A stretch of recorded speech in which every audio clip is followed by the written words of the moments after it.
Welcome back. Well, today we have an update from Jeff Parker, and he's got some new numbers to talk to you about from the Orange County Health Department. Well, welcome, Jeff. Nice to have you back again. Good morning. How are you? I'm seeing you a lot, aren't I? Yeah, I mean, this is a good thing. A nice regular event. Thank you for being here. It's great. Well, thank you for being here. And what kind of numbers do you have? Well, we wanted to bring up the numbers that we're getting from Orange County Public Health, and so they are now being more consistent in reporting, which is good and scary at the same time, because what we're seeing is an uptick in numbers throughout Orange County and throughout the state of California and the nation, for that matter. Right. And the cumulative cases on their latest update was 502 cases in Orange County. Okay. So big number increase, and they just had 42 reported as of the last day. So, oh, wow. So what we're seeing is more testing is occurring out there. As we get more testing, we're going to have more people that are going to test positive to it, and so those cases are going to increase. The realistic issue is based on what we're hearing from the governor, what we're hearing from the president, and all the agencies, is the next 2 weeks are probably going to be the most dramatic as far as seeing increases in these numbers. Right. And I don't want to alarm people, but I want them to be cognizant of the website, go on there, get their data. Now the good news, as we had indicated, under 25,000 population communities, they weren't going to originally report.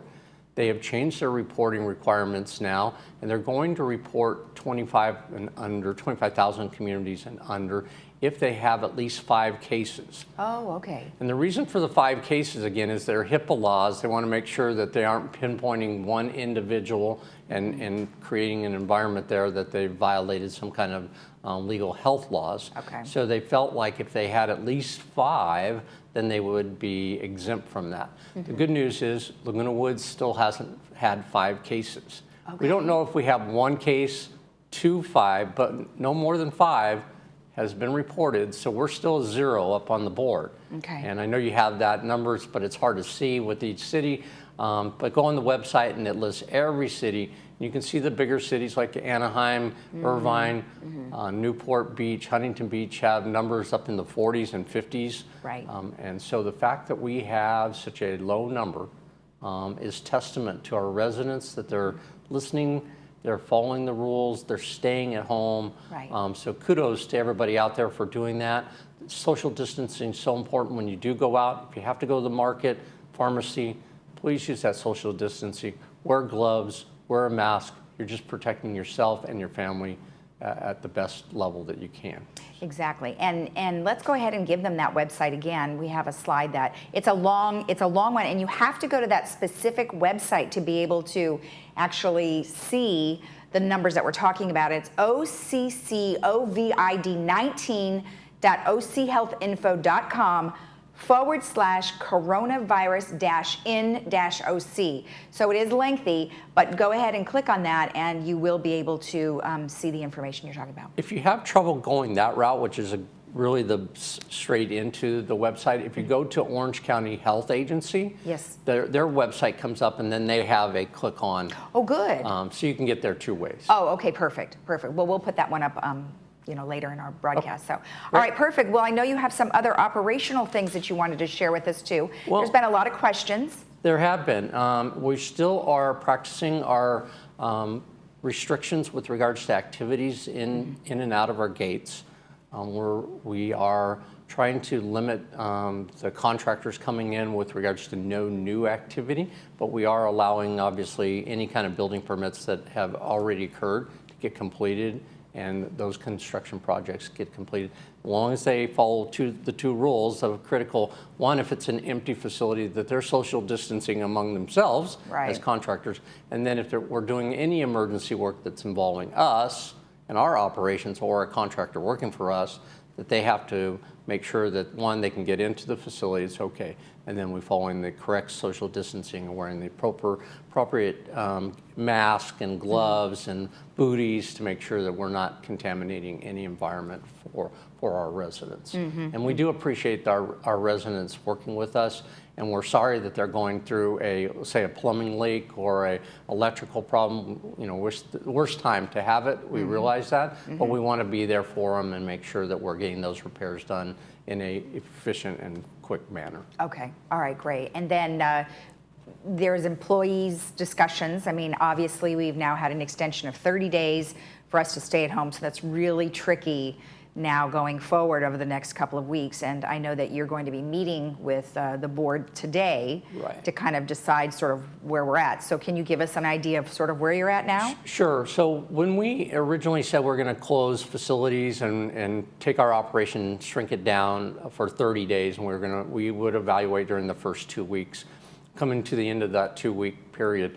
During that 2-week period, we had employees go on a leave of absence as well as using their vacation and sick leave. For those that were designated as non-essential employees with regards to our work activity. They're all essential, but we designated those that we had to keep in operation, and those people are either telecommuting or here, such as our landscaping crew. Right. But we have a number of employees who have gone home and don't have any particular work they can do at home. And certainly they would if they were here, but they can't because of the regulations that we're getting from the state. Right. So with those employees, we're having to make a determination on where we move forward, whether it's a layoff or a furlough, how we want to do that. Now, we're looking at in the direction of a furlough for a couple of reasons. We anticipate that whether it's in into April, into May, but sometime in that time period, we're going to see our employees come back. So we're looking at a furlough period probably to the end of May or from June 1st.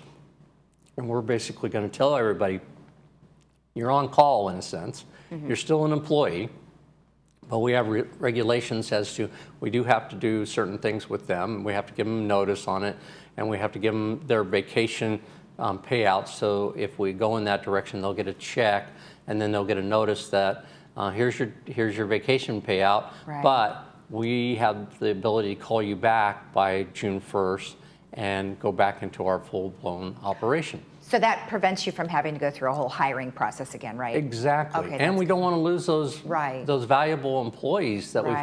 had for a long, Years, long time. So a number of our operations like that, such as our painting and our pre-painting operations, have been in that mode. We have a lot of part-time positions that have been in Right. that mode. So we're going to meet with our VMS board today, and then I hope to have a meeting with all the board presidents just to inform them where we're going so that everybody understands, because this activity is going to start Monday. Right. We'd be informing everybody on Monday. Right, right. Wow, you know, it's a tough time for so many. And It is very difficult. The good news on that, if there is such a thing, is that the unemployment update from the feds is this additional $600 in unemployment above and beyond what the standard unemployment was. So two things are going to occur. One, they're going to get an extension of weeks. So it was 26, it's going to 39 weeks of unemployment. So there's a long time that people could, but for the first 4 months, there's going to be an additional $600. So if in California, it's approximately $400 to $500 for unemployment, add 600 to that, now it's going to be like in the $1,000. So there's a number of people who are hourly workers throughout the state who are pretty much going to be made close to whole during this 4-month period of unemployment, which is good. And then for small businesses out there, there's SBA loans in which they can get SBA loans potentially to be forgivable if they keep and maintain the employees that they had. Right. Now that doesn't affect us directly because we are an organization that has over 500 employees. I see. But we are out there scourging the law and seeing if there's a way we can get some financial assistance as well. Well, that's great. Well, we appreciate your efforts, and we look forward to hearing more about that particular subject. Other than that, is there anything else you'd like to touch on? I just wanted to mention again a lot of the activities, and I've said it every time I think I come on, that we're still doing landscaping. Right. We still have TV6 operating and making sure that we get communication out. We have our communication admin and finance people still paying the bills, still collecting the revenue that we have, making sure that that operation, that financial operation is going through, which is why I mentioned the fact that we need to continue to have our assessments. We have, most of our employees are working. Out of that percentage, we're more than 50% are still working, which is a good thing. And our gate ambassadors, we got a mix out there now. Yeah. Well, you know, we had a lot of part-timers that felt like they wanted the comfort of staying home, which we appreciate. They're looking at themselves and the importance of that. Right. So we have augmented that with some of our part-time people that we were going to have to send home. So Right. that's worked out really well. Right. Well, it was good that you were able to finagle everybody.